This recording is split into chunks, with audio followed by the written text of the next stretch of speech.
Namu Myoho Renge Kyo.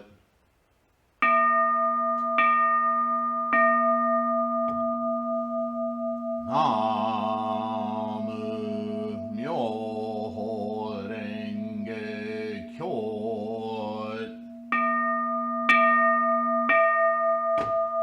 Namu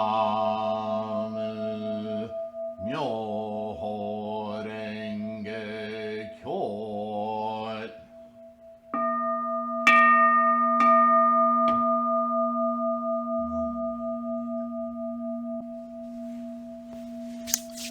Namo Myoho Renge Kyo. Hello, everyone. I hope this finds you healthy and safe. This is going to be a meaty dialogue today. Well, oration. Dialogue implies that we're live and this is pre-recorded. So, words. We're going to get into that in a minute. So, what is original Enlightenment doctrine? What is this mandala about? What is it for? How does it work? Why do we chant Daimoku, the Daimoku, Myoho Renge Kyo, and dedicate and open our minds to Namu Myoho Renge Kyo? How does this all work? Why do we do it? What's the purpose of the ritual? There is, and you're not alone if these questions pervade your mind. I forgot.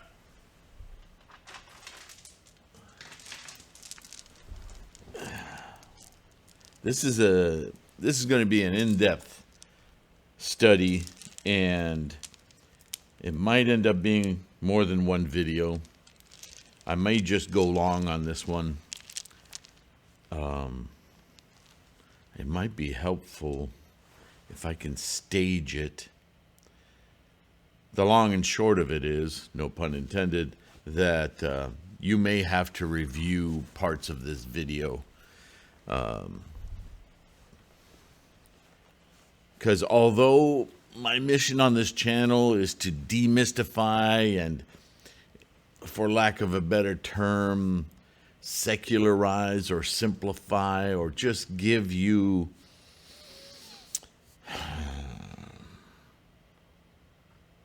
insights, help you with your insights to ground your practice in fact, in removing doubt so that your resolve can be high to make this work for you.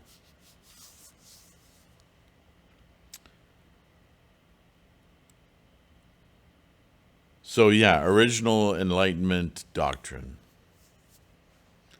In many ways, you could say that little short statement there represents thousands of years of Buddhist scholarship.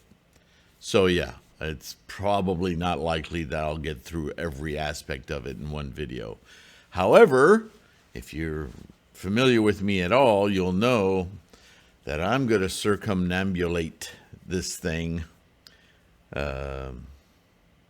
circumlocute, really, this thing, from so many angles that something has to click for you here. So we've talked about the nature of this mandala, what's represented on it, Namo Myoho Renge Kyo down the center, the various personages of the scholarship, the storytelling, the analogies, the encapsulated ideas contained on this mandala, that it's a representation in that way of Gohanzan. I mean, you've heard all of this, right? But we're going to go at this a different way today. So what is, first of all, original Enlightenment doctrine? And it's controversial to this day. And as you know, I'm reading a dissertation of Jacqueline Stone's. Just received the print copy. It's huge. But she gets into this too. And it reminded me that there's not much conversation about this in the secular realm. You and I talking about it day to day. Academics are talking about it. And they're arguing about it to this day. So don't feel bad. But I think it's easily chewable. I think this idea isn't so lofty that, remember, this is a practice for everyone. Rich, poor, smart, dumb, whatever. Doesn't matter. Because it's innate. So what do we mean when we say innate? Right? There's all these wonderful word salads that we're constantly dealing with in Buddhism. So what's the point? How can we get to the point? Original Enlightenment doctrine, simply put, is that this thing that we call Buddha, not the person. The person is Shakyamuni. The person is Siddhartha Gautama realizing Buddha, and therefore then called, because he's a great teacher of Buddha, Shakyamuni, the great scholar, the great sage of the Shakya clan. He's going to talk to us about Buddhism. So what is Buddha? And you've heard me, and I'm not going to go into all the detail I have in the past, but certainly if you've listened to any of my videos, you know I talk about energy. You know I talk about forms of energy, energy in amalgams, right? The formations from energy to phenomena, right? You and I are phenomena. Yeah? This video is a phenomena. This mouse is a phenomena. The air that we breathe is phenomena, right? Anything that we thingify, anything we can experience is phenomenal. I don't mean that it's awesome, although it is. I mean it's technically phenomena. It's the scientific term for thingness. It has thingness. Suchness is thingness.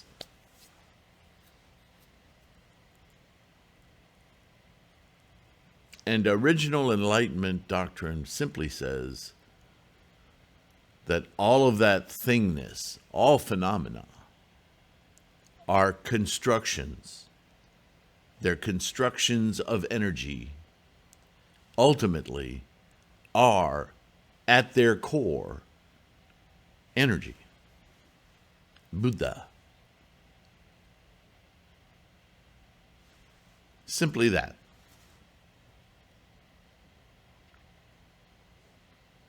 Although the words that are used, which I think start to confound us, is that Buddhahood, being Buddha, which is kind of a contradiction already, because Buddha isn't being, it is what being is constructed of. Ooh. So we get stuck with words. Words, you know, we get worried about, are we doing something magical? Because magic is sleight of hand. It's not real. It's a trick. So maybe mystic. Now, all these words make our minds go all sorts of different directions. But if you really think about it, words are super unreliable. They're a middle ground between something we know we've experienced and something we're trying to experience or communicate that experience with. Words they're constructions. And they're constructions that are related to the constructor. That's why oftentimes we are not understood or misunderstood, because those words have a construct of their own in other minds. All right, so back off. So basically, when we say everything or everyone innately has the Buddha nature, this is what we're saying. All phenomena are constructed.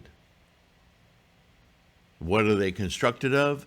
Buddha, energy, original energy.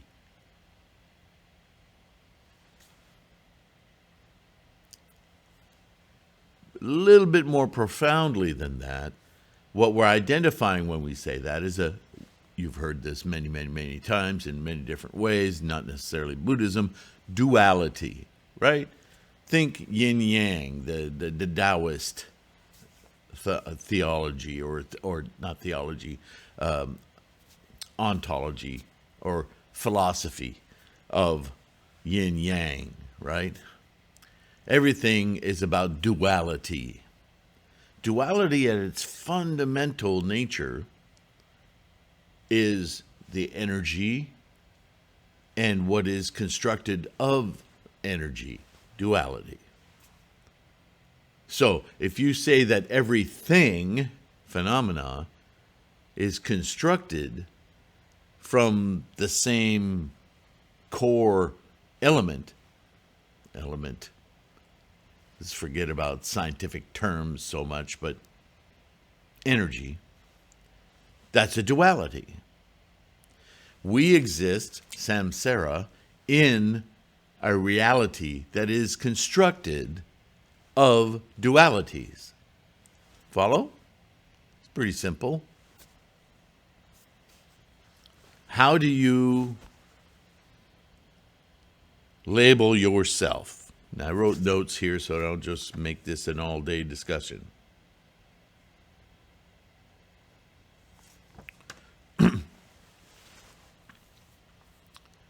We all know as human beings that there's some kind of a force in us. We identify with that force. And we don't know what to call it. Although we feel driven by it, it wakes us up in the morning. It sends us to bed at night when it's worn out. We say it all the time, I have no energy. I got to go to sleep. I woke up full of energy, right? We say it all the time, but don't really think about what we're saying. But that energy, that core, that essential core, we spent our entire lives from the moment we're manifested into a human form, collecting data from our experience, and we turn that data into information that identifies what?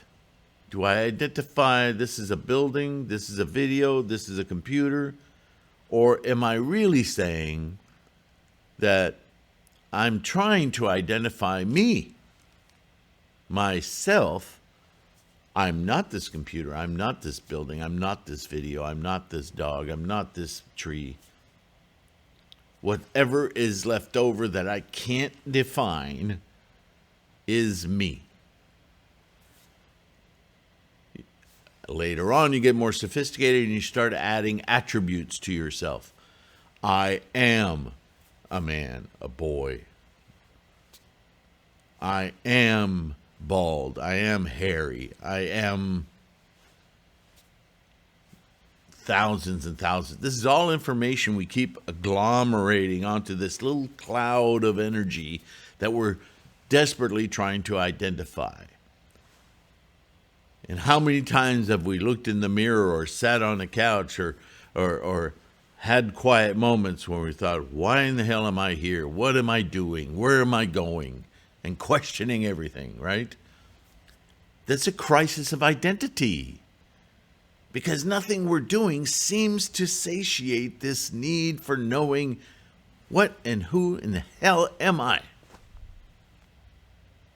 Right? I mean, age-old question, right? So, original enlightenment doctrine says, at your core, that thing you're trying to define deep within your experience that you can't explain is the energy that spawns your experience, your life. All of this other activity you're doing, that's why you suffer. Stop doing that and just express this innate core energy and let that guide you.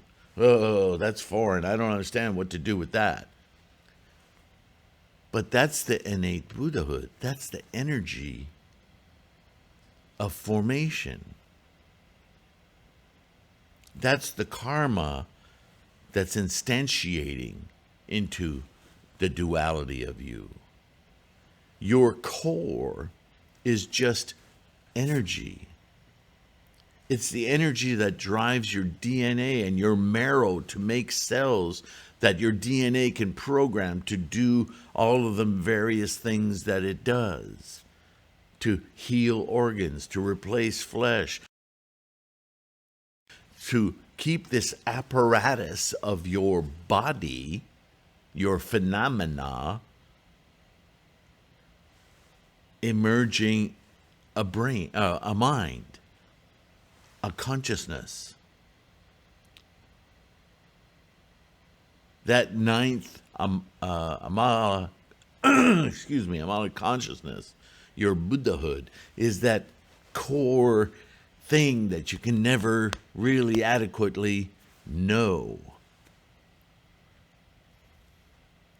Words. Words are fallible, inconsistent tools that we're using to struggle with somehow defining this thing. How do I know?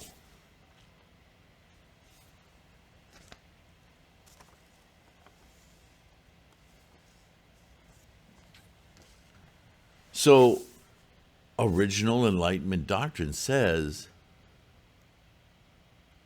what if you had a way to take that huge, unknowable duality that you're struggling so hard to identify a self in,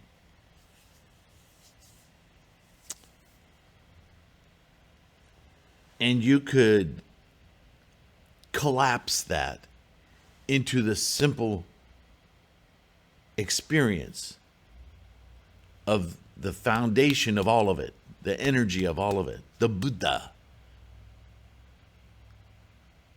What would it be like in this phenomenal world to take your emergent mind and switch the channel so that everything's still here, but you're not working constantly to identify with it, that you simply are within it.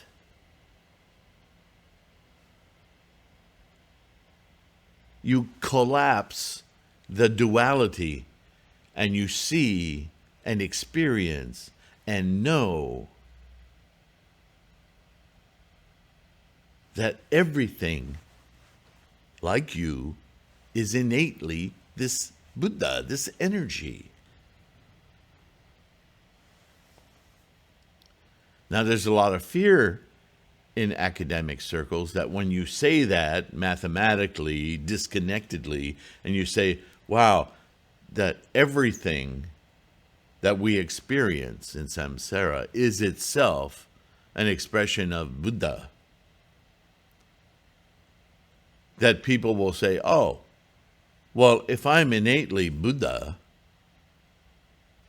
then I don't need to practice. Well, I'm already there. Really?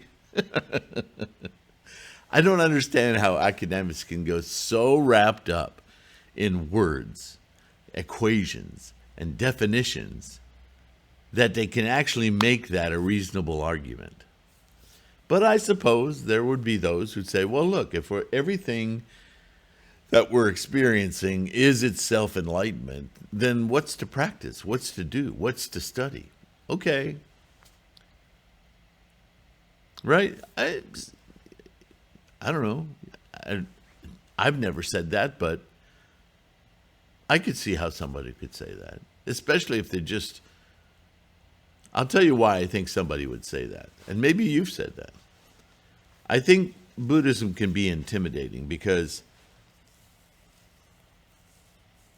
it takes effort. And I don't mean turn the page effort. I mean,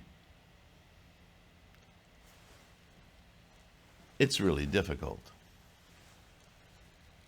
Just the amount of dedication and determination you have to practice. It's a lot of effort. You guys know. What was that video I did, Buddha burnout or Buddhism burnout? I know about it. Here's the thing. We live in duality constantly. That's samsara. To course in the world. You've heard me say this before, but I'm going to leave the lingo aside. To walk this planet amongst everything, all phenomena, as a phenomena, that is like falling off a chair or falling over or sitting on a couch.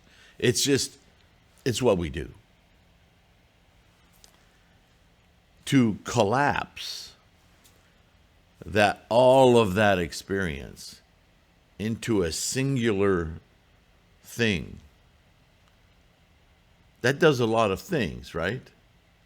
When you collapse every various things, unfathomable amounts of things, and you intellectually, in your mind, can know with absolute certainty that there's no difference in you, me, right? Buildings, grass, trees, dogs, cats, birds, sky, planet. That we're all expressions of the same exact thing.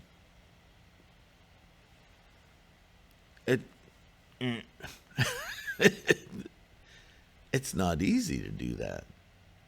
Can it even be done? It's nice on paper. What is it like to be phenomenal while at the same time understanding that phenomena is just a constructed thing? That there is no difference. That we're all of that same energy. How is it to really get the mind to grasp that and be in that all day long? Because the main thing that happens when you do that is this huge pressure, this immense constant pressure of things, worrying about things, navigating things, identifying things, qualifying things, ourselves most of all, amongst things and other selves. It is so constant that the word constant is far too small to express the immense pressure of all of these phenomena that we're constantly evaluating, cataloging, experiencing, influencing, being influenced, right? That experience, that's not our central core. And we know it. We know it because that's why we're so stressed about it. It's trying to push in on us. It offers us little escapes, momentary escapes, but it's just exchanging one set of stress and anxiety for another.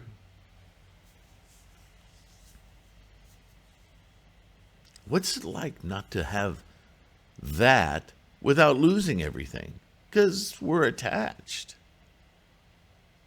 Why are we attached? Because we identify. But what if your identifying engine, which is massive, identified with energy? It's all just energy. How would that be light? How expansive would that feel? We're asking, what does the collapse of duality feel like? How do we experience that? How do I experience this Buddha core that everything is?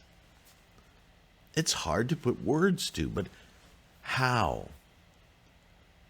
We don't have to worry about why or what. We know why or what, because we're constantly asking the question. That's why we identify with everything. Am I not this? Am I not this? Then what am I?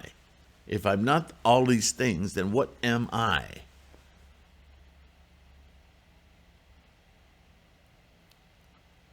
So, I don't think that the argument that original Enlightenment doctrine would make us lazy, because of the tremendous dedication, determinism, and, well, I shouldn't say ism, determination, the work of trying to instantiate that. It's all consuming, isn't it? So how do we collapse these two poles, energy versus phenomena? How do I walk the line, the middle way, so that I'm not enraptured and constantly glued to thingness and energy, that thing that I'm trying to constantly wrestle with? How do I know it? How do I utilize it? How do I be in it without all of this stress and anxiety of a phenomenon?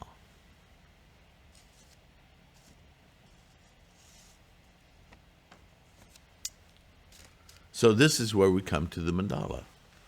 This is what Nichiren synthesized from Tendai and before him, this idea of the 3,000 realms in a single moment, thought moment. Let's take that statement, 3,000 realms in a single thought moment. Can you for a moment picture those words as identifying this phenomena I've been talking about? Think of a swimming pool and the worlds you experience while swimming. Remember the 10 worlds within the 10 worlds, the 10 suchnesses of those 10 worlds, the factors, right? All those multipliers that you're constantly experiencing in every single moment. Those are realms. The realm of me in this building, for you on this video, on this monitor, on this computer, on your phone, whatever. Or if you download the podcast, realms. All of these realms, this absolute, uncountable, phenomenal collection of information you have in your brain, in your mind. And just for arbitrary reasons, just call it 3,000 realms, because that's a lot of realms. If you feel better about it, I've called it the 300,000 realms, because you can find enough multipliers in the way we experience life as Buddhism dissects it. You can easily get to 300,000 realms in each single moment of life. It's constant. Remember the pressure? Okay, think of that statement. 3,000 realms in a single thought moment is about that. That pressure of phenomenal reality that's constantly pushing pressures on us to evaluate, to, right, so on and so forth. And then think about how Buddhism talks about those realms. In the story of the physician with the 3 sons, in the story of the castle, in the story of Nichiren's story of the, he borrowed it from folklore, but the sandalwood log and the turtle to fit in the sandalwood log. Just read any sutras. There's going to be stories and analogies in there. What Buddhism is talking about is all those different realms, how we experience phenomenal life. That's all of Buddhism, trying to make the point of analyzing, do you see how your mind is cataloging this stuff to create an idea of self that is empty, that isn't permanent? Everything in Buddhism is trying to get you to look at that energy of formations. Cessation of the formations isn't annihilation. It's attachment, mental attachment to those things. Constant identifying. This is all of Buddhism. So there are main characters in these stories, aren't there? And in the Lotus Sutra, we read quite a review of all of them. Tahoe Buddha, many treasures Buddha, Shakyamuni Buddha, and then the Bodhisattvas. And then we have everything from Hachiman to dragon daughters to we have good, evil, intellectual, just simple offering. You got the whole story of the Lotus Sutra is an exercise in all these various types of realms. They're personified, they're given names, but only so you can quickly refer to them, right? We've learned that. Now look at the mandala. Look at what's on the mandala. Obviously, Namu Myoho Renge Kyo. But everything else on that mandala is all those personifications of realms, the phenomenal worlds of experience and identification. Not least of which is Nichiren's signature, saying, yeah, me too. Right there on the mandala. And so, with the power of words being that middle ground between experience and a description, somehow invoking that experience, right? If I say dentist, well, wait a moment while your brain just catalogs all kinds of wonderful experiences at the dentist's office. Right? That's the power of words. It's an invocation. We make dictionaries and encyclopedias and we try to give meaning to words. But words are just invocation of, and paltry ones really, of experience. So Nichiren says, I understand this collapse of duality. I understand what Shakyamuni was preaching and teaching for all those years about look at the way your mind constructs your reality, your identity. And that's not it. But within it, you can experience, because everything has this experience of Buddha. You can, while coursing in samsara, experience this ultimate reality, this ultimate truth, this ultimate energy. You just have to invoke it. So this mandala has the invocation, Namu Myoho Renge Kyo, right in the midst of all these much smaller characters, peppering the environment around Myoho Renge Kyo, of all these realms. And when we chant Namu Myoho Renge Kyo. Right there, it collapses. And where does it collapse? Not on the mandala. But as your brain is focusing your eyes and your ears and your breathing and the sound that you're making, invoking, that mandala collapses into what we call the Gohanzon, the internal collapse, the internal experience of that collapse. Buddhahood. Namo Myoho Renge Kyo. Myoho Renge Kyo.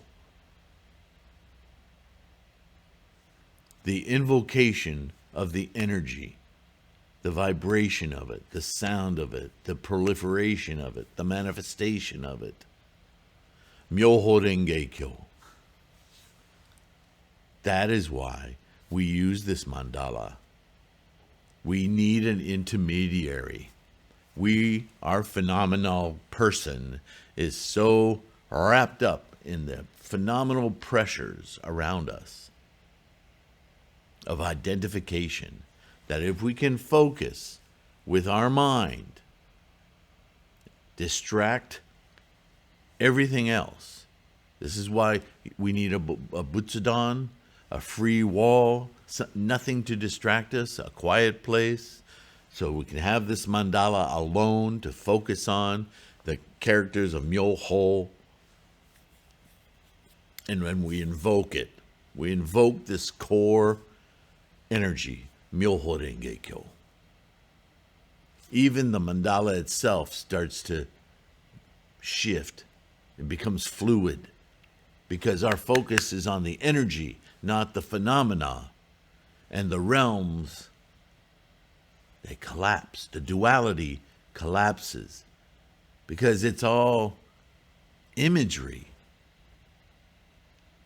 It's meta. What we want is the energy. We want to course in that energy. And with that, we can re-enter the duality without identifying with it. Free from that pressure. Namo Myoho Renge Kyo. So, the point of Buddhism isn't to know that everything is enlightenment. It's to be in everything with enlightenment.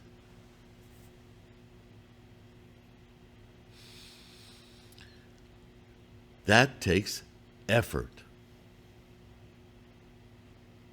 Any of you who've practiced for more than a couple of weeks, you know this takes effort. Those of you who've practiced for years absolutely know how much effort this takes. Likelihood is you probably quit at some point, or at least backed off. It's overwhelming. And we assimilate it so quickly, though, and this should really motivate you. Because the moment we tear down big chunks of this identification with stuff, we're still faced with a ton more, but we take it for granted. My life has changed since I started practicing. I don't think it's become so. I don't know that anything's changing anymore. I think I'll give it a break for a month or two, and I'll get back to it at some point. And then life starts getting really shitty. And we keep telling ourselves, man, I need to get back to my practice. I need to get back to it. How long does it take before you actually go, okay, I'm drowning. I need to do something. And your mandala and the butsudan in the other room is going,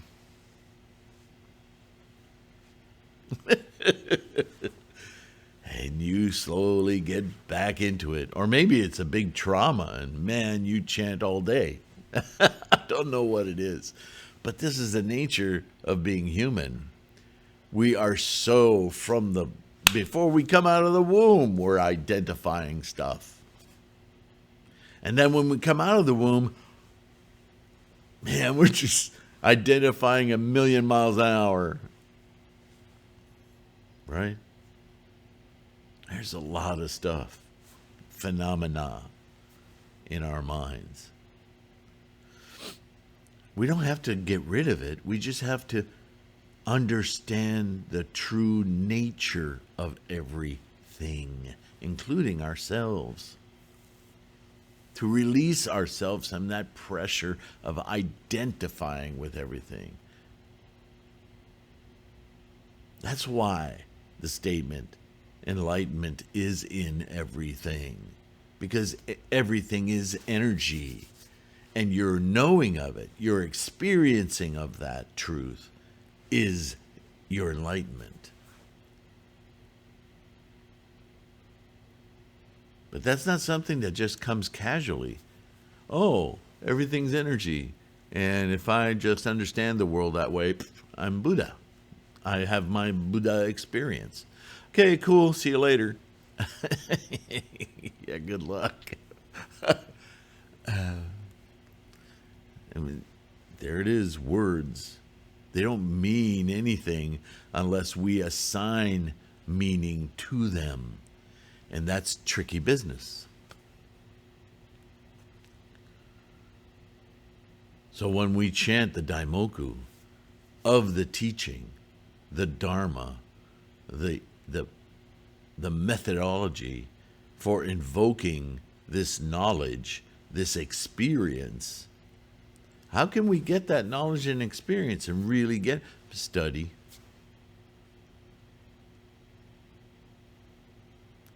Right? Study, practice.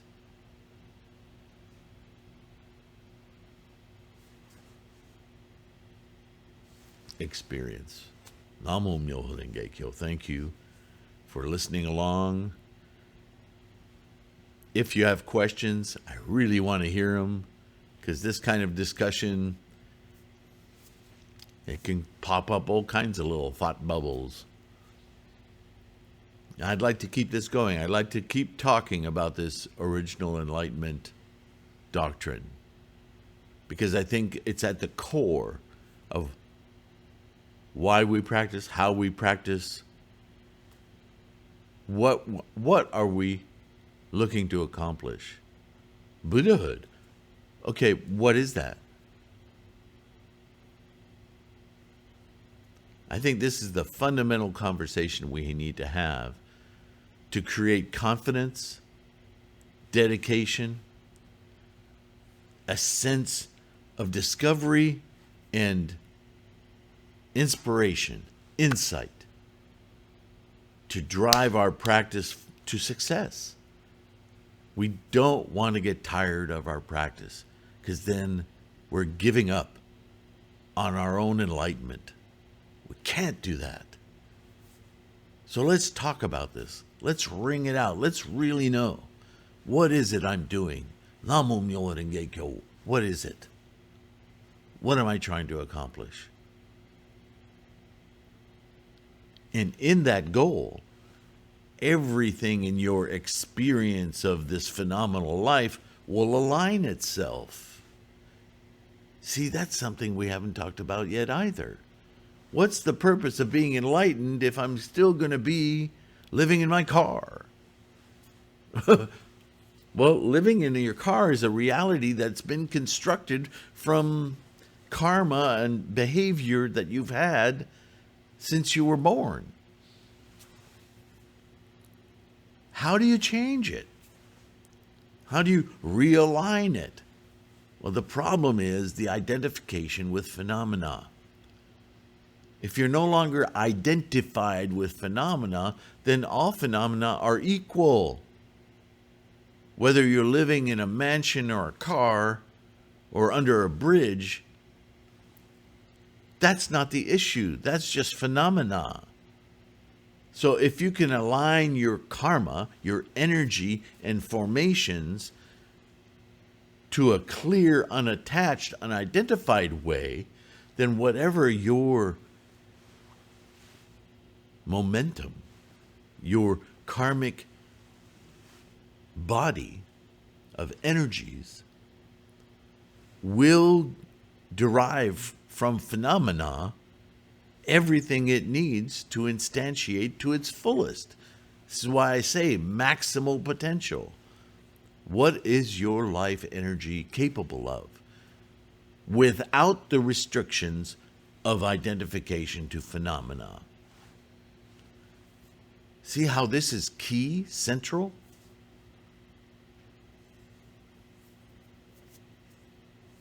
Let me hear from you. I'm curious to know. Namo Myo Renge Kyo. That'll be it for this one. I really appreciate, especially if you've listened to this point, I know that you are curious, you want to know. I hope perhaps you got some insights from this. Share those too. Take care of your health. Be kind. Why be anything else?